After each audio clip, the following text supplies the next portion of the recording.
قال الله تعالى في قرآنه الكريم: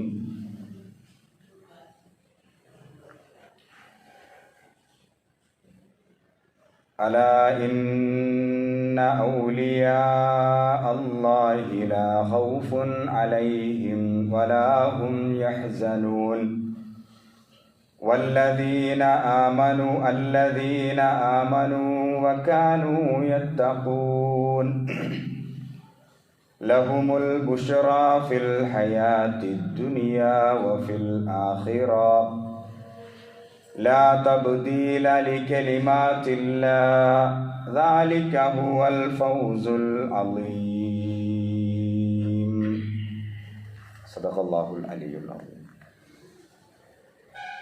رب اشرح لي صدري ويسر لي أمري واحلل عقدة من لساني يفقهوا قولي. إن أريد إلا الإصلاح ما استطعت وما توفيقي إلا بالله അലൈഹി തവക്കൽതു വഇലൈഹി ഉനീബ്. സത്യവിശ്വാസികളെ, വിശ്വാസിനികളെ, അള്ളാഹുവിൻ്റെ കൽപ്പനകൾ പാലിച്ച് മുത്തഖീങ്ങളായി, യഥാർത്ഥ മുഅ്മിനീങ്ങളായി ജീവിതത്തെ ചിട്ടപ്പെടുത്തിയെടുക്കണമെന്ന് എന്നോടെന്ന പോലെ നിങ്ങൾ ഓരോരുത്തരോടും ഉപദേശിക്കുന്നു, വസിയ്യത്ത് ചെയ്യുന്നു. അല്ലാഹു സുബ്ഹാനഹു വ തആല യഥാർത്ഥ മുത്തഖീങ്ങളിൽ നാം ഏവരെയും ഉൾപ്പെടുത്തി അനുഗ്രഹിക്കുമാറാകട്ടെ. സംഭവിച്ച പോരായ്മകൾ അള്ളാഹുവിൻ്റെ മഹത്തായ ഫള് കൊണ്ട് വിട്ടുപുറത്ത് മാപ്പാക്കി നൽകുമാറാകട്ടെ. അള്ളാഹുവിൻ്റെ ജന്നാത്തുൽ ഫിർദൗസിലും ഇതുപോലെ ഒരുമിച്ച് കൂട്ടി അനുഗ്രഹിക്കുമാറാകട്ടെ. പ്രവാചകന്മാർ കേവലം മതപ്രബോധകർ മാത്രമായിരുന്നില്ല എന്നും അവർ സാമൂഹ്യ പരിഷ്കർത്താക്കളായിരുന്നു. ഇതിനെ സംബന്ധിച്ച് കഴിഞ്ഞ ഖുതുബകളിൽ സൂചിപ്പിക്കുകയുണ്ടായി. അള്ളാഹുവിൻ്റെ ദീൻ പ്രബോധനം ചെയ്യുവാൻ വേണ്ടി വന്ന പ്രവാചകന്മാർ തങ്ങൾ പ്രവാചകന്മാരാണ് എന്ന് മനുഷ്യ സമൂഹത്തെ ബോധ്യപ്പെടുത്താനായി ചില അത്ഭുതങ്ങളൊക്കെ കാണിച്ചിട്ടുണ്ട്. നമ്മളതിന് മുഅ്ജിസത്തുകൾ എന്നാണ് പറയുക. മുഅ്ജിസത്ത് എന്ന വാക്കിൻ്റെ അർത്ഥം അമാനുഷികത എന്നാണ്. മനുഷ്യരെ കൊണ്ട് സാധിക്കാത്തത്, ദൈവികമായത്. വിശുദ്ധ ഖുർആനിൽ പേര് പരാമർശിക്കപ്പെട്ട ഇബ്രാഹിം നബി അലൈഹിസ്സലാം, അദ്ദേഹം കാണിച്ച അത്ഭുതങ്ങൾ നമുക്കറിയാം. തീക്കുണ്ടാരത്തിൽ എറിയപ്പെട്ട ഒരു പ്രവാചകനാണ്. 7 ദിവസം അദ്ദേഹം തീക്കുണ്ടാരത്തിൽ കിടന്നു. പക്ഷെ അദ്ദേഹത്തിന് ആ അഗ്നിബാധ അല്പം പോലും ഏറ്റില്ല എന്നത് അദ്ദേഹത്തിൻ്റെ മുഅ്ജിസത്തായിട്ട് വിശുദ്ധ ഖുർആൻ പരിചയപ്പെടുത്തുന്നു. അതേപോലെ ഈസാ നബി അലൈഹിസ്സലാം, അദ്ദേഹം കാണിച്ച മുഅ്ജിസത്ത്, അമാനുഷികത കഴിഞ്ഞ ഖുതുബയിൽ ചില കാര്യങ്ങളൊക്കെ സൂചിപ്പിച്ചു. കുഴിമാടത്തിൽ കിടന്നവരെ അഥവാ മരിച്ച് പോയവരെ വിളിച്ച് എഴുന്നേൽപ്പിച്ചു. അവരുമായിട്ട് ആ പ്രവാചകൻ സംസാരിക്കുന്നു.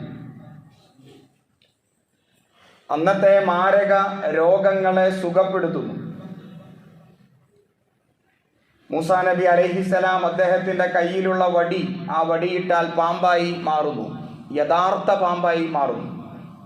അദ്ദേഹത്തിൻ്റെ കൈ കക്ഷത്തിൽ വച്ചിട്ട് പുറത്തേക്കെടുക്കുമ്പോൾ അത് പ്രകാശിക്കുന്നു. സ്വാലിഹ് നബി അലൈഹിസ്സലാം, അദ്ദേഹത്തിൻ്റെ കാലഘട്ടത്തിൽ ജനം നോക്കി നിൽക്കെ ഒരു പാറ പിളർന്ന് അതിൽ നിന്ന് ഒരു ഒട്ടകം പുറത്തേക്ക് വരുന്നു. സുലൈമാൻ നബി അലൈഹിസ്സലാം അദ്ദേഹമാണ് ധാരാളം മുഅ്ജിസാത്തുകൾ കാണിച്ചത്. പക്ഷികളോട് അദ്ദേഹം സംസാരിച്ചു, പ്രാണികളോട് സംസാരിച്ചു, ജിന്നു വർഗത്തെ തൻ്റെ സൈന്യത്തിൽ ഉൾപ്പെടുത്തി, ജിന്നു വർഗത്തെ അധീനപ്പെടുത്തി. ഈ സംഭവങ്ങളൊക്കെ വിശുദ്ധ ഖുർആൻ പറയുമ്പോൾ ഇത് പ്രവാചകന്മാരുടെ കഴിവായിട്ടല്ല പറഞ്ഞത്, മറിച്ച് അള്ളാഹുവിൻ്റെ ഇടപെടൽ, ബിഇദ്നില്ലാഹ്, അള്ളാഹുവിൻ്റെ അനുവാദത്തോടു കൂടിയാണ് ഈ പ്രവാചകന്മാർ ഈ അത്ഭുതങ്ങളൊക്കെ കാണിച്ചത്. സ്വന്തം കഴിവായിട്ട് ഒരു പ്രവാചകനും, ഈ അത്ഭുതങ്ങൾ കാണിച്ച ഒരു പ്രവാചകനും സ്വന്തം കഴിവായിട്ട് അത് പറഞ്ഞില്ല. ജനങ്ങൾക്ക് അള്ളാഹുവിൻ്റെ ദീൻ എത്തിച്ചു കൊടുക്കുക, ഞങ്ങൾ പ്രവാചകന്മാരാണ് എന്ന് ജനസമൂഹത്തെ ബോധ്യപ്പെടുത്തുക, അതിനുവേണ്ടിയാണ് അമാനുഷികമായ ചില ദൃഷ്ടാന്തങ്ങൾ ഈ പ്രവാചകന്മാർ മനുഷ്യ സമൂഹത്തിൻ്റെ മുമ്പിൽ പ്രകാശിപ്പിച്ചത്.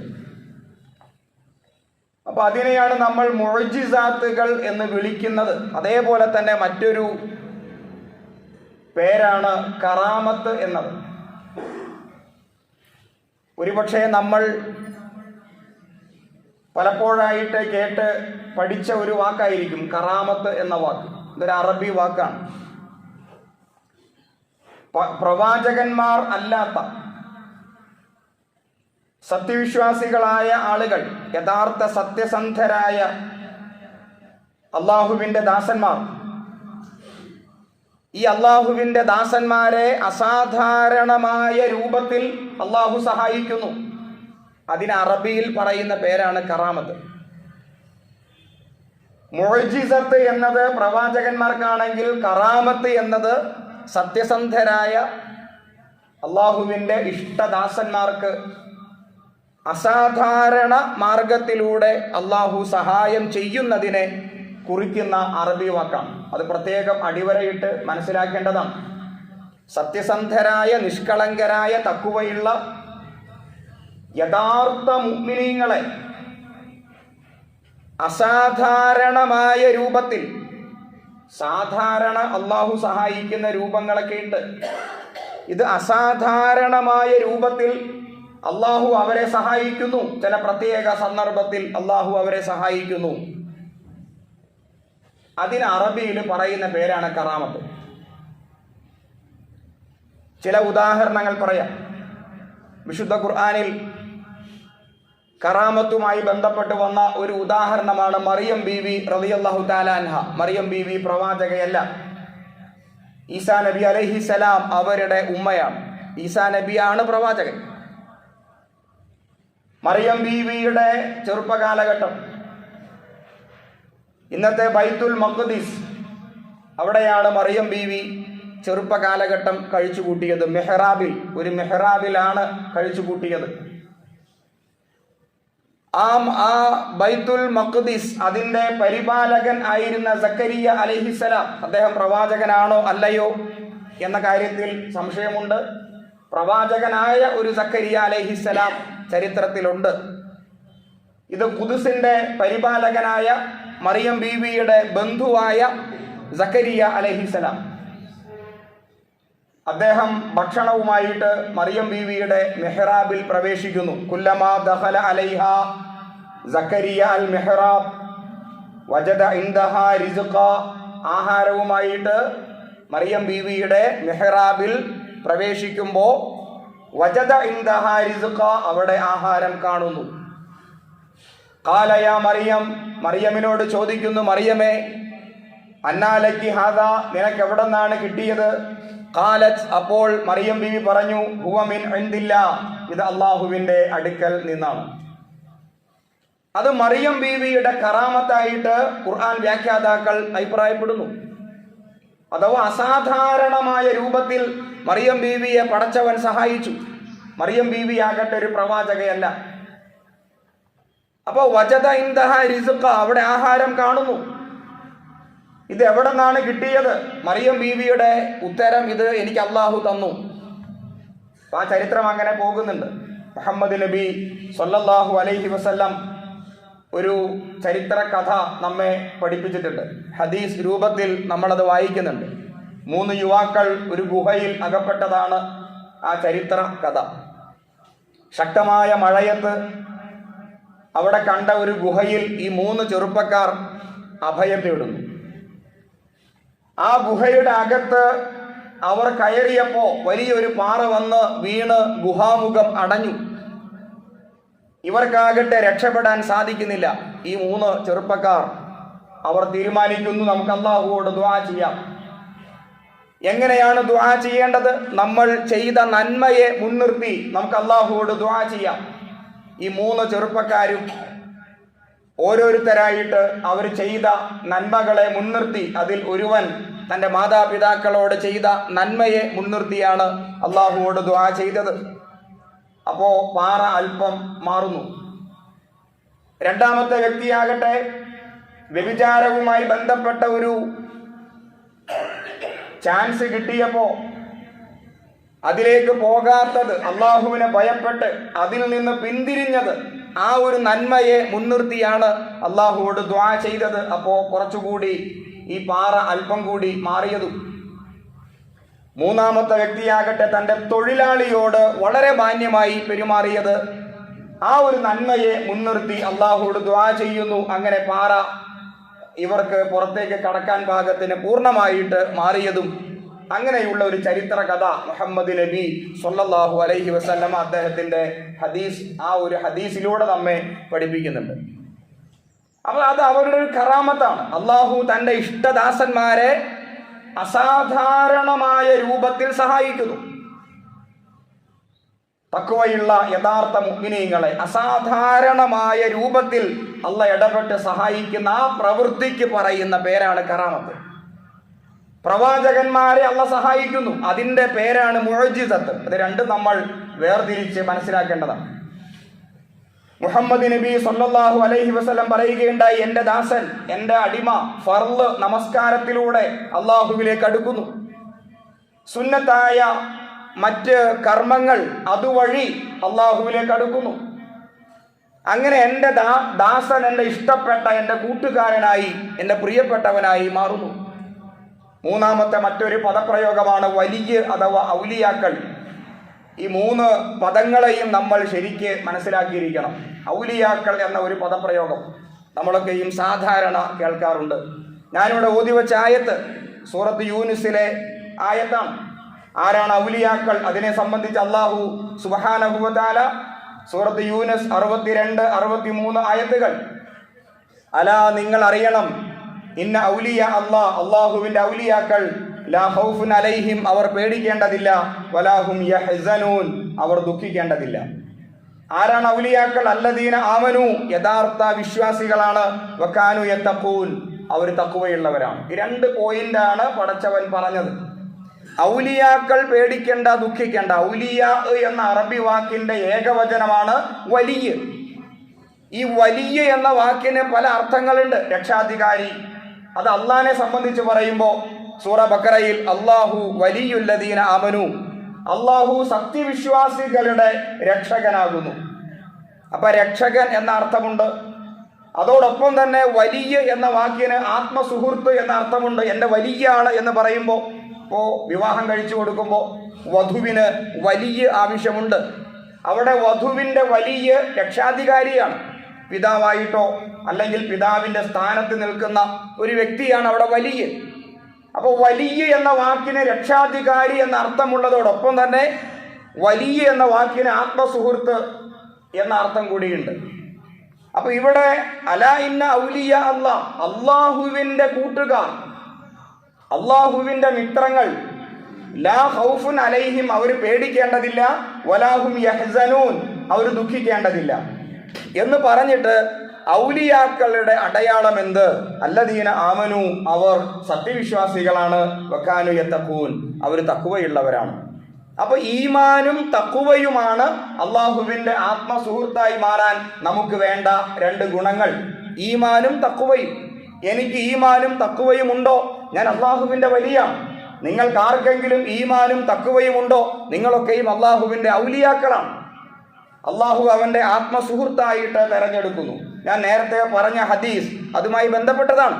എൻ്റെ ദാസൻ ഫർള് അഥവാ നിർബന്ധമായ കർമ്മങ്ങൾ അതിലൂടെ എന്നിലേക്ക് അടുക്കുന്നു. എൻ്റെ ദാസൻ സുന്നത്തായ കർമ്മങ്ങൾ അതിലൂടെ എന്നിലേക്ക് കൂടുതലായി അടുക്കുന്നു. അങ്ങനെ അവൻ എൻ്റെ സുഹൃത്തായിട്ട് മാറുന്നു എന്ന് പ്രവാചകൻ സ്വല്ലല്ലാഹു അലൈഹി വസല്ലം പറയുമ്പോൾ അതിൻ്റെ അർത്ഥം എനിക്കും നിങ്ങൾക്കുമൊക്കെ അള്ളാഹുവിൻ്റെ വലിയായിട്ട് മാറാൻ ചാൻസ് ഉണ്ട്. അള്ളാഹുവിൻ്റെ വലിയായിട്ട് മാറാനുള്ള അവസരമുണ്ട്. ഈമാനും തഖ്വയുമാണ് നമുക്ക് വേണ്ടത്. അപ്പോൾ ഈ 3 പദപ്രയോഗങ്ങൾ വളരെ കൃത്യമായി നമ്മൾ മനസ്സിലാക്കിയിരിക്കണം. 1 മുഅ്ജിസത്ത്, 2 കറാമത്ത്, 3 ഔലിയാക്കൾ. ഇപ്പോൾ ഏതാണ്ടൊക്കെ ഒരു ധാരണ നിങ്ങൾക്ക് ലഭിച്ചു കാണും. മുഅ്ജിസത്ത് എന്നത് പ്രവാചകന്മാർക്ക് മാത്രമുള്ള ഒരു സംഗതിയാണ്. കറാമത്ത് എന്നത് പ്രവാചകന്മാർ അല്ലാത്ത അള്ളാഹുവിൻ്റെ ഇഷ്ടദാസന്മാരെ അസാധാരണമായ മാർഗത്തിലൂടെ അള്ളാഹു സഹായിക്കുന്നതിൻ്റെ അറബി പേരാണ്. ഔലിയാക്കൾ എന്നത് അള്ളാഹുവിൻ്റെ ഇഷ്ടദാസന്മാരെ കുറിക്കുന്ന പദപ്രയോഗമാണ്. ഔലിയാക്കളായിട്ട് ആർക്കും മാറാൻ കഴിയും. മുഹമ്മദ് നബി സ്വല്ലല്ലാഹു അലൈഹി വസല്ലമ മുഅ്ജിസത്ത് കാണിച്ചു. അത് പ്രത്യേകമായി പറയേണ്ടതില്ല. ഖുർആൻ തന്നെ പ്രവാചകന്റെ ഒരു മുഅ്ജിസത്താണ്.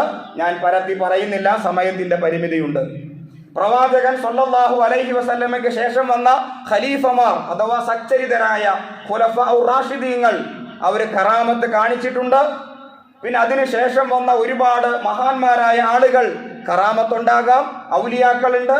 പക്ഷേ മുഹമ്മദ് നബി സ്വല്ലല്ലാഹു അലൈഹി വസല്ലമ ഇന്ന ആളുകളൊക്കെ അള്ളാഹുവിൻ്റെ ഔലിയാക്കളാണ് എന്ന് പറഞ്ഞിട്ടില്ല. ഇന്ന ആളുകൾക്കൊക്കെ അള്ളാഹുവിൻ്റെ കറാമത്തുണ്ടാകുമെന്നും പറഞ്ഞിട്ടില്ല. ഉണ്ടാകാം, ഉള്ളവരുണ്ട്. പക്ഷേ ഇന്ന ആളുകൾ ഓരോ കാലഘട്ടം വരുമ്പോൾ ഓരോ സമൂഹത്തിൽ ഇന്ന ആളുകൾ എൻ്റെ ഔലിയാക്കളായിരിക്കും എന്ന് പ്രവാചകൻ സ്വല്ലല്ലാഹു അലൈഹി വസല്ലം പ്രത്യേകമായി അടിവരയിട്ട് എവിടെയും പറഞ്ഞിട്ടില്ല. ഇന്ന ആളുകൾക്കൊക്കെ കറാമത്ത് ലഭിക്കും എന്ന് വിശുദ്ധ ഖുർആനിലോ പ്രവാചകൻ സ്വല്ലല്ലാഹു അലൈഹി വസല്ലമയോ എവിടെയും പറഞ്ഞിട്ടില്ല. അതൊക്കെ സ്വാഭാവികമായി സംഭവിക്കുന്ന കാര്യങ്ങളാണ്. ഈമാനും തഖ്വയുമുള്ള ഏതൊരാളും അള്ളാഹുവിൻ്റെ വലിയാണ്. അസാധാരണമായ രൂപത്തിൽ ഒരുപക്ഷെ അള്ളാഹുവിൻ്റെ സഹായം അവർക്കോ നമുക്കോ ലഭിച്ചേക്കാം. നമ്മുടെയും നിഷ്കളങ്കമായ ആത്മാർത്ഥമായ തഖ്വ നിറഞ്ഞ പ്രാർത്ഥന ഒരുപക്ഷെ അള്ളാഹു സ്വീകരിച്ചേക്കാം, കേട്ടേക്കാം. അതൊക്കെ സ്വാഭാവികമായി നടക്കേണ്ട കാര്യങ്ങളാണ്. നമ്മുടെ വിശ്വാസവുമായി ബന്ധപ്പെട്ട് നിൽക്കുന്ന പ്രധാനപ്പെട്ട ഗൗരവപ്പെട്ട കാര്യങ്ങളാണ്. ഇവിടെ നമ്മൾ മനസ്സിലാക്കേണ്ടത് മുഹമ്മദ് നബി സ്വല്ലല്ലാഹു അലൈഹി വസല്ലമ അല്ലെങ്കിൽ ലോകത്ത് വന്ന പ്രവാചകന്മാർ എന്തിനാണ് മുഅ്ജിസത്ത് കാണിച്ചത്? അമാനുഷികമായ അത്ഭുതങ്ങൾ അവർ എന്തിനാണ് കാണിച്ചത്? അള്ളാഹുവിൻ്റെ ദീനിനെ പ്രബോധനം ചെയ്യാൻ വേണ്ടിയിട്ടാണ്. അള്ളാഹുവിൻ്റെ ദീൻ ജനങ്ങൾക്ക് എത്തിച്ചു കൊടുക്കണം. ഈസാ നബി അലൈഹിസ്സലാം എത്ര അത്ഭുതങ്ങൾ കാണിച്ചു. ഇബ്രാഹിം നബി അലൈഹിസ്സലാം കാണിച്ചു, സുലൈമാൻ നബി അലൈഹിസ്സലാം കാണിച്ചു. പക്ഷേ ആരും തന്നെ വിശ്വാസം സ്വീകരിച്ചില്ല. ഈ പ്രവാചകന്മാർക്ക് ക്രൂരമായ മർദ്ദനങ്ങൾ ഏൽക്കേണ്ടി വന്നു. ചില പ്രവാചകന്മാരെ കൊന്നുകളഞ്ഞു, ചില പ്രവാചകന്മാർ തടവറയിൽ അടയ്ക്കപ്പെട്ടു, ചില പ്രവാചകന്മാരെ നാടുകടത്തി. അപ്പൊ പ്രവാചകന്മാര് മുഅ്ജിസത്ത് കാണിച്ചത് സ്വന്തം പോക്കറ്റ് വീർപ്പിക്കാൻ വേണ്ടിയല്ല, ഭൗതികമായ ലാഭങ്ങൾക്ക് വേണ്ടിയല്ല, ദുനിയാവ് ആഗ്രഹിച്ചുകൊണ്ടല്ല, സമ്പത്ത് ആഗ്രഹിച്ചുകൊണ്ടല്ല. മറിച്ച് പ്രവാചകന്മാര് മുഅ്ജിസത്ത് കാണിച്ചത് അള്ളാഹുവിൻ്റെ ദീനിന്റെ പ്രബോധനം അതിനുവേണ്ടി മാത്രമാണ്. ഈ പ്രവാചകന്മാർ ഒരിടത്തും പറഞ്ഞില്ല ഞങ്ങൾ ഈ മുഅ്ജിസത്ത് കാണിക്കുന്നത് ഞങ്ങളുടെ കഴിവാണ്, ഇത് ഞങ്ങളുടെ കഴിവ്, ഞങ്ങളുടെ അത്ഭുത സിദ്ധി എന്ന് പ്രവാചകന്മാർ ഒരിടത്തും പറഞ്ഞില്ല. പ്രവാചകന്മാര് പറഞ്ഞത് ബിഇദ്നില്ല, അള്ളാഹുവിന്റെ അനുവാദത്തോടു കൂടി, ഇത് അള്ളാഹുവിന്റെ ഇടപെടലാണ്, അള്ളാഹുവിന്റെ കഴിവാണ്. കറാമത്ത് കാണിച്ച പൂർവകാല സ്വഹാബി വര്യന്മാർ ഏതെങ്കിലും അർത്ഥത്തിൽ അവർക്കൊരു കറാമത്ത് ലഭിച്ചാൽ അവരത് പരസ്യപ്പെടുത്തിയിട്ടില്ല. ഞങ്ങൾക്ക് കറാമത്ത് ലഭിച്ചു, ഞങ്ങൾ കറാമത്തിന്റെ ആളുകളാണ് എന്ന് പരസ്യപ്പെടുത്തിയ അബൂബക്കർ സിദ്ദീഖ് റളിയല്ലാഹു അൻഹു നമുക്ക് കാണാൻ കഴിയില്ല.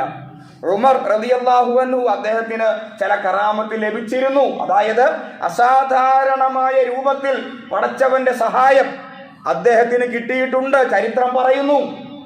അതേപോലെ അബൂബക്കർ സിദ്ദീഖ് റളിയല്ലാഹു അൻഹു ഇത് ഞങ്ങൾക്ക് ഇങ്ങനെ സഹായം കിട്ടി, ഞങ്ങൾ കറാമത്തുള്ളവരാണ് എന്നവർ പരസ്യപ്പെടുത്തിയിട്ടില്ല. അള്ളാഹുവിൻ്റെ ഔലിയാക്കൾ അവർ ആരാണ് എന്ന് വിശുദ്ധ ഖുർആൻ പറയുന്നു. പ്രവാചകൻ സ്വല്ലല്ലാഹു അലൈഹി വസല്ലമ ഇങ്ങനെയുള്ള ആളുകളൊക്കെ അള്ളാഹുവിന്റെ ഔലിയാക്കളാണ് എന്ന് എവിടെയും പറഞ്ഞിട്ടുമില്ല. പക്ഷെ ഇന്ന് നമ്മുടെ ഇടയിൽ കറാമത്ത് വാദമുള്ള കുറെ ആളുകളുണ്ട്. കറാമത്ത് എനിക്കുണ്ട്, ഞങ്ങളൊക്കെ അള്ളാഹുവിന്റെ ഔലിയാക്കളാണ് എന്ന് പറയുന്ന ഒരു വിഭാഗം ആളുകൾ നമുക്കിടയിൽ സജീവമാണ്. നിങ്ങൾ താരതമ്യം ചെയ്യുക. പ്രവാചകന്മാർ അല്ലെങ്കിൽ പൂർവ്വകാല മുസ്ലിങ്ങൾ, ആദ്യകാല മുസ്ലിങ്ങൾ, നമ്മുടെ ഖുലഫാഉർ റാഷിദീങ്ങൾ, സത്യസന്ധരായ സച്ചരിതരായ മുഅ്മിനീങ്ങൾ, അവർ കറാമത്ത് കാണിച്ചത് സ്വന്തം പോക്കറ്റ് വീർപ്പിക്കാനല്ല, കാര്യലാഭത്തിനല്ല, സമ്പത്തിന് വേണ്ടിയല്ല. എന്നാൽ ഇന്നത്തെ കറാമത്ത് കാണിക്കുന്ന അള്ളാഹുവിന്റെ ഔലിയാക്കളാണ് എന്ന് സ്വയം അവകാശപ്പെട്ടുകൊണ്ട് രംഗത്ത് വന്നുകൊണ്ടിരിക്കുന്ന ആളുകൾ, അവർ ഏതൊരു കാര്യത്തിന് വേണ്ടിയാണ് ഈ വിദ്യ ഉപയോഗിക്കുന്നത്? സ്വന്തം കാര്യലാഭത്തിന് വേണ്ടി, സമ്പത്തിന് വേണ്ടി, പ്രശസ്തിക്ക് വേണ്ടി, പണത്തിന് വേണ്ടി, അഥവാ സ്വന്തം പോക്കറ്റ് വീർപ്പിക്കുക, സുഖലോലുപരാവുക, അതിനുവേണ്ടി മാത്രമാണ് ഔലിയാക്കളാണ് എന്ന് അവർ പറഞ്ഞുകൊണ്ടിരിക്കുന്നത്. സാധാരണ ജനങ്ങളെ അവർ വശീകരിക്കുന്നത്, അഥവാ ഞങ്ങൾക്ക് പ്രത്യേകമായ സിദ്ധിയുണ്ട്, പ്രത്യേകമായിട്ട് അള്ളാഹുവുമായിട്ട് ബന്ധമുണ്ട്, ഞങ്ങൾക്ക് ചില കാര്യങ്ങളൊക്കെ വളരെ എളുപ്പത്തിൽ ചെയ്യാൻ സാധിക്കും എന്ന് പാവപ്പെട്ട ആളുകളെ പറഞ്ഞ് അവർ വിശ്വസിപ്പിക്കുകയാണ്. ഒരു പക്ഷേ നിങ്ങൾ കേട്ട ഒരു വാർത്തയായിരിക്കും, എന്നാലും ഈ സന്ദർഭത്തിൽ അതൊന്നുകൂടി ഓർക്കൽ ഈ വിഷയവുമായി ബന്ധപ്പെട്ട് നല്ലതാണ് എന്ന് തോന്നുന്നു. 2023 നടന്ന ഒരു സംഭവമാണ്. നമ്മുടെ തൊട്ടടുത്ത പ്രദേശം കാസർഗോഡ് ജില്ലയിൽ.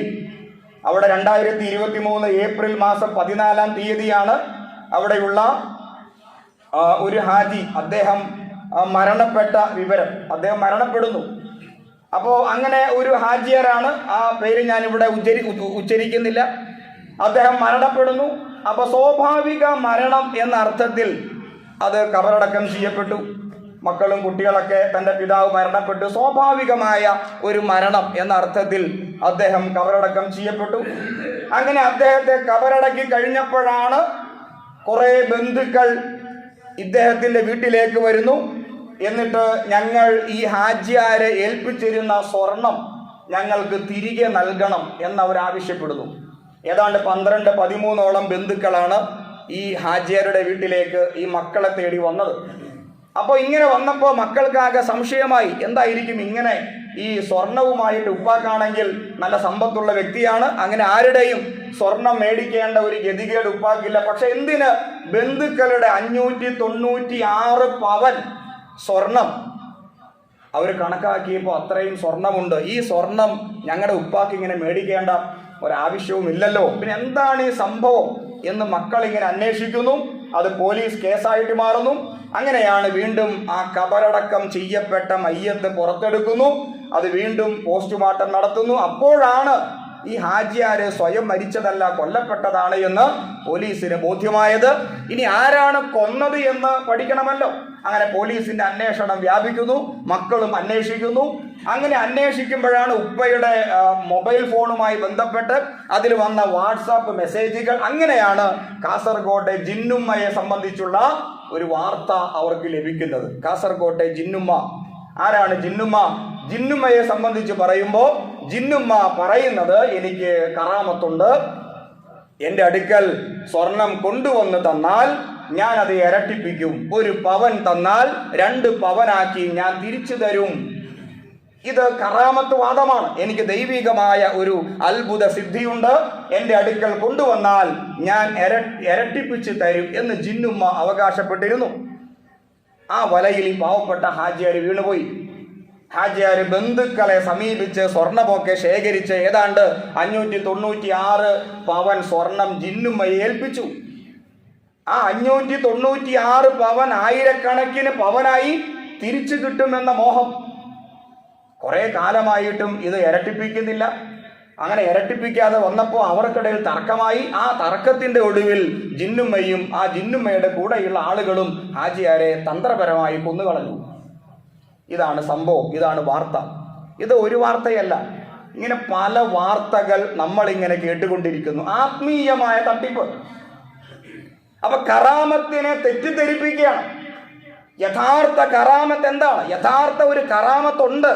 നമ്മളതിനെ നിഷേധിക്കുന്നില്ല. കറാമത്ത് ദൈവികമായ അസാധാരണമായ ഒരു സഹായമാണ്.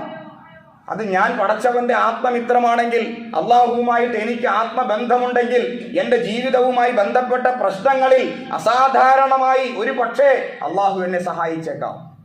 അല്ലാതെ സ്വർണം ഇരട്ടിപ്പിക്കലോ ഇതുമായി ബന്ധപ്പെട്ട കാര്യങ്ങളോ അല്ല ഈ കറാമത്ത് എന്ന് പറയുന്നത്. അപ്പൊ അങ്ങനെ കറാമത്തുണ്ട്, എനിക്ക് പ്രത്യേകമായ കറാമത്തുണ്ട്. എൻ്റെ പ്രിയമുള്ള വിശ്വാസി സുഹൃത്തുക്കളെ, കറാമത്തുമായി ബന്ധപ്പെട്ട് നിങ്ങൾ അബദ്ധത്തിൽപ്പെട്ടു പോകരുത്. കറാമത്ത് വ്യക്തിപരമാണ്. അള്ളാഹ് എന്നെ സഹായിക്കലാണ്, അതിൻ്റെ പേര് മാത്രമാണ് കറാമത്ത്. അല്ലാതെ എനിക്ക് നിങ്ങളെ സഹായിക്കാൻ കഴിയും എന്നതല്ല കറാമത്ത്. അള്ളാഹ് എന്നെ സഹായിച്ചതാണ്. ഒരു പ്രശ്നത്തിൽ ഒരു പക്ഷേ നിങ്ങൾക്കും അനുഭവങ്ങൾ ഉണ്ടാകാം. അസാധാരണമായ രൂപത്തിൽ അള്ളാഹു എന്നെ സഹായിച്ചതാണ്, അതാണ് കറാമത്ത്. ആ ഒരു കറാമത്ത് ഒരു പക്ഷേ അള്ളാഹുവുമായിട്ട് ബന്ധമുള്ള ആളുകൾക്ക് അനുഭവങ്ങൾ ഉണ്ടായേക്കാം. ഇതങ്ങനെയല്ല. ഈ കറാമത്ത് വാദികൾ, ഇങ്ങനെ കറാമത്ത് വാദിക്കുന്നവർ അവകാശപ്പെടുന്നു, ഞങ്ങൾ മരിച്ചു പോയാലും ഞങ്ങളുടെ ഖബറിന്റെ അടുത്ത് വന്നാൽ നിങ്ങൾക്ക് എന്ത് കിട്ടും? ഈ പറഞ്ഞ പോലെ ചില സഹായങ്ങൾ അള്ളാഹുവിൽ നിന്ന് കിട്ടിയേക്കാം, ഞങ്ങളുടെ ഖബറിന്റെ അടുത്ത് വന്ന് പ്രാർത്ഥിച്ചാൽ മതി. അപ്പൊ ഞങ്ങൾ മരിച്ചു പോയാലും ഞങ്ങളുടെ കറാമത്ത് അവശേഷിക്കുന്നു. ഇമാം ഷാഫിഈ റഹ്മത്തുള്ളാഹി അലൈഹി അദ്ദേഹവുമായി ബന്ധപ്പെട്ട ഒരു ചരിത്രമുണ്ട്. ഇമാം ഷാഫിഈ റഹ്മത്തുള്ളാഹി അലൈഹി ഒരിക്കൽ, അദ്ദേഹത്തിന്റെ ജന്മനാട് ബാഗ്ദാദാണ്, അദ്ദേഹം ഒരിക്കൽ ഈജിപ്തിലേക്ക് വരികയാണ്. തൻ്റെ ആളുകളെ കാണുവാൻ വേണ്ടി ഈജിപ്തിലേക്ക് വന്നപ്പോൾ ഇമാം മാലിക് റഹ്മത്തുള്ളാഹി അലൈഹി, അദ്ദേഹം മറ്റൊരു മദ്ഹബിന്റെ ഇമാമാണ്, മാലിക്കി മദ്ഹബിന്റെ ഇമാമായ ഇമാം മാലിക്, അദ്ദേഹത്തിന്റെ ശിഷ്യന്മാരെ അദ്ദേഹം കാണുകയുണ്ടായി. അപ്പൊ ഇമാം ഷാഫിഈ റഹ്മത്തുള്ളാഹി അലൈഹി ഈജിപ്തിലേക്ക് വരുമ്പോൾ ഇമാം മാലിക് റഹ്മത്തുള്ളാഹി അലൈഹിയുടെ ശിഷ്യന്മാർ ഇമാം മാലിക്കിന്റെ തൊപ്പി എടുത്തു വച്ചിട്ട് ആ തൊപ്പിയെ തവസ്സുലാക്കിയിട്ട് അള്ളാഹുവോട് പ്രാർത്ഥിക്കുന്നു. അത് ഇമാം മാലിക് ഒരു വലിയാണ്. ഇമാം മാലിക്കിന് കറാമത്തുകൾ ഉണ്ടായിട്ടുണ്ട്. ഇമാം മാലിക് മരണപ്പെട്ടു പോയി. അദ്ദേഹത്തിന്റെ തിരുശേഷിപ്പാണ് ഈ തൊപ്പി. ആ തൊപ്പി വച്ചിട്ട് തവസ്സുൽ, അഥവാ തൊപ്പി എന്നത് ഒരു മഹത്തരമായ സംഗതിയാണ്. ഇമാം മാലിക്കിന്റെ തൊപ്പിയാണ്. അതുകൊണ്ട് ഈ തൊപ്പിയോട് ദുആ ചെയ്യാം. ഈ തൊപ്പി ഒരു പ്രധാനപ്പെട്ട വലിയന്റെ തൊപ്പി ആയതുകൊണ്ട് ആ തൊപ്പി വഴി അള്ളാഹുവിന്റെ സഹായം നേടാം എന്ന് പ്രതീക്ഷിച്ചുകൊണ്ട് ഇമാം മാലിക് റഹ്മത്തുള്ളാഹി അലൈഹിയുടെ ശിഷ്യന്മാർ തൊപ്പിയെ തവസ്സുലാക്കി. തവസ്സുൽ എന്ന് പറഞ്ഞാൽ ഇടതേട്ടം. തൊപ്പിയെ ഒരു മധ്യവർത്തിയാക്കിയിട്ട് പ്രാർത്ഥിക്കുന്ന ശിഷ്യന്മാരെ കണ്ടപ്പോ ഇമാം ഷാഫി റഹ്മത്തുള്ളാഹി അലൈഹിയുടെ രക്തം തിളച്ചു എന്ന് ചരിത്ര ഗ്രന്ഥങ്ങൾ പറയുന്നു. അദ്ദേഹം ഇടപെടുകയും ആ ജനസമൂഹത്തെ ബോധവൽക്കരിക്കുകയും, തൊപ്പിയല്ല പടച്ചവൻ, ആ അള്ളാഹുവോടാണ് പ്രാർത്ഥിക്കേണ്ടത്. അങ്ങനെ മരിച്ചുപോയ ഔലിയാക്കൾക്കോ ജീവിച്ചിരിക്കുന്ന ഔലിയാക്കൾക്കോ ദൈവികമായ ശക്തിയില്ല എന്നാ ജനസമൂഹത്തെ പറഞ്ഞ് പഠിപ്പിക്കുവാൻ മാസങ്ങളോളം ഈജിപ്തിൽ തന്നെ ഇമാം ഷാഫിഈ റഹ്മത്തുള്ളാഹി അലൈഹി ചെലവഴിച്ചതായിട്ട് ചരിത്രം പറയുന്നു. അപ്പൊ അതിന്റെ അർത്ഥം എന്താ? തട്ടിപ്പുകൾ നമ്മുടെ നാട്ടിലുണ്ട്, ഇഷ്ടം പോലെ ഈ പ്രദേശത്തുണ്ട്, നമ്മൾ ജീവിക്കുന്ന ഈ നാട്ടിലുണ്ട്. ആത്മീയ തട്ടിപ്പുകൾ, ഇങ്ങനെ വല വിരിച്ചിരിക്കുന്ന ഓൺലൈൻ ആത്മീയ തട്ടിപ്പുകൾ, ഓഫ്ലൈൻ തട്ടിപ്പുകൾ. രോഗം മാറ്റാം, നിങ്ങളുടെ പ്രശ്നങ്ങൾ പരിഹരിക്കാം, നിങ്ങളുടെ ഏത് വിഷയവും ഞങ്ങൾ തീർത്തു തരാം ആത്മീയമായ രൂപത്തിൽ. എങ്ങനെ തീർക്കും? എല്ലാ പ്രശ്നങ്ങളുടെയും പരിഹാരം പടച്ചവനാണ്, അള്ളാഹുവോടാണ് പ്രാർത്ഥിക്കേണ്ടത്. അത് മറ്റൊരു കാര്യമാണ്. അപ്പൊ ഇങ്ങനെ നിങ്ങളുടെ എല്ലാ പ്രശ്നങ്ങളെയും പരിഹരിക്കാം. ഞങ്ങൾ പ്രത്യേകതയുള്ള ആളുകളാണ്, ഞങ്ങൾക്ക് കറാമത്തുണ്ട്, അല്ലെങ്കിൽ ഞങ്ങൾ ഔലിയാക്കളാണ് എന്നൊക്കെ വാദിച്ചുകൊണ്ട് രംഗത്ത് വരുന്ന ഒരു വിഭാഗം നമുക്കിടയിൽ ശക്തമാണ്. ഗ്രാമങ്ങൾ തോറും ശക്തമാണ്, ഈ പ്രദേശത്തും ശക്തമാണ്. അതുകൊണ്ട് ഈ ആത്മീയ തട്ടിപ്പിൽ തലവച്ചു കൊടുക്കരുത് എന്ന് ഈ സന്ദർഭത്തിൽ എന്നെയും നിങ്ങളെയും ഉത്ബോധിപ്പിക്കുകയാണ്. ഇസ്ലാമിന്റെ ഒരു പ്രത്യേകത എന്ന് പറഞ്ഞാൽ ഇത്തരത്തിലുള്ള വഞ്ചകരായ തട്ടിപ്പുകാരായ പൗരോഹിത്യം ചമയുന്ന ആളുകളെ ഇസ്ലാം ഒരിക്കലും അംഗീകരിക്കുന്നില്ല. അത്തരം പുരോഹിതന്മാരെ സംബന്ധിച്ച് അല്ലാഹു സുബ്ഹാനഹു വ തആല പറഞ്ഞത് സൂറ തൗബയിൽ ഇപ്രകാരം നമുക്ക് വായിക്കാൻ കഴിയും: അധിക പുരോഹിതന്മാരും അധിക പണ്ഡിതന്മാരും അധിക പുരോഹിതന്മാരും ജനങ്ങളുടെ സമ്പത്തിനെ അന്യായമായിട്ട് തിന്നുന്നവരാണ്.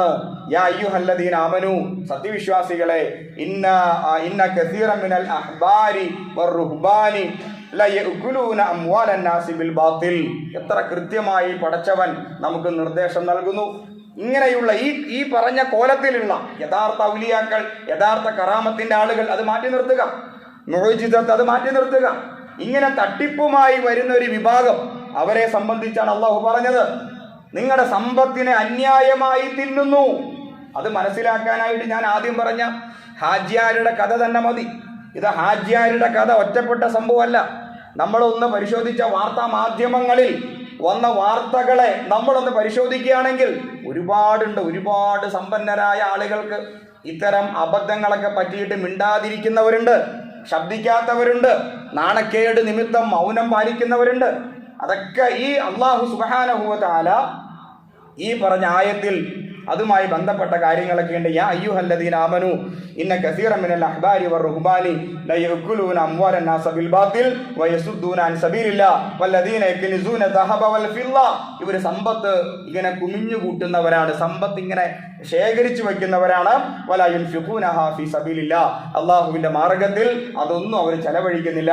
ഫബശ്ശിറുഹും ബിഅദാബിൻ അലീം, ഇവർക്ക് വേദനയേറിയ ശിക്ഷയെ സംബന്ധിച്ച് സന്തോഷ വാർത്ത അറിയിക്കുക. സന്തോഷ വാർത്ത എന്ന് പറയുമ്പോൾ ഒരു മുന്നറിയിപ്പ് കൊടുക്കുക. അപ്പോ നമ്മൾ ആദ്യം പറഞ്ഞ കാര്യം ശരിയായിട്ട് വന്നല്ലോ. ഏതാണ്? അള്ളാഹുവിന്റെ ദീനല്ല അവർക്ക് വേണ്ടത്, അള്ളാഹുവിന്റെ ദീനിന്റെ പ്രബോധനമല്ല അവർക്ക് അജണ്ട, സമ്പത്താണ്. ആ സമ്പത്തിന് വേണ്ടിയാണ്, ഒരു കച്ചവടമാണ്. ആത്മീയ കച്ചവടത്തെ പ്രിയ സഹോദരങ്ങൾ കരുതിയിരിക്കണം. ഈ പ്രദേശത്തും അത്തരം ആളുകൾ ശക്തമായി തന്നെ വല വീശിയിട്ടുണ്ട്. അത് കൃത്യമായി മനസ്സിലാക്കിയിട്ട് അത്തരം കേന്ദ്രങ്ങളെ നമുക്ക് മനസ്സിലാക്കിയെടുക്കാനുള്ള കഴിവ് തീർച്ചയായും നമുക്കുണ്ടാകണമെന്ന് ഈ സന്ദർഭത്തിൽ ഉണർത്തുന്നു. ഇസ്ലാമിനെ സംബന്ധിച്ച് പറയുമ്പോൾ ഇത്തരത്തിലുള്ള എല്ലാ കച്ചവടക്കാരെയും ഇസ്ലാം ശക്തമായിട്ട് എതിർക്കുന്നു, എല്ലാ മുതലാളിത്ത ആശയത്തെയും എതിർക്കുന്നു. ഇസ്ലാം എന്നത് വിമോചനമാണ്. ഇസ്ലാം എന്നത് ഏകനായ റബ്ബിന്റെ ആ അടിമത്തം, ആ സ്വാതന്ത്ര്യം, അതുമായി ബന്ധപ്പെട്ട ഒരു ആശയമാണ്, ഒരു മതമാണ്. അതുകൊണ്ട് തന്നെ ഇത്തരം ആളുകൾക്ക് ഇസ്ലാമിനോട് വലിയ ദേഷ്യമുണ്ടാകും, ഇസ്ലാമിനെ പരാജയപ്പെടുത്താൻ അവർ ശ്രമിക്കും. അത്തരത്തിലുള്ള ശത്രുതയല്ലാതെ മറ്റൊന്നും നമുക്ക് ഇസ്ലാമിനെതിരെ കാണുവാൻ സാധ്യമല്ല. അതുകൊണ്ട് ഈ തിരിച്ചറിവ് തീർച്ചയായും നമുക്കുണ്ടായിരിക്കണം. പടച്ചവൻ തൗഫീഖ് ചെയ്ത് അനുഗ്രഹിക്കും.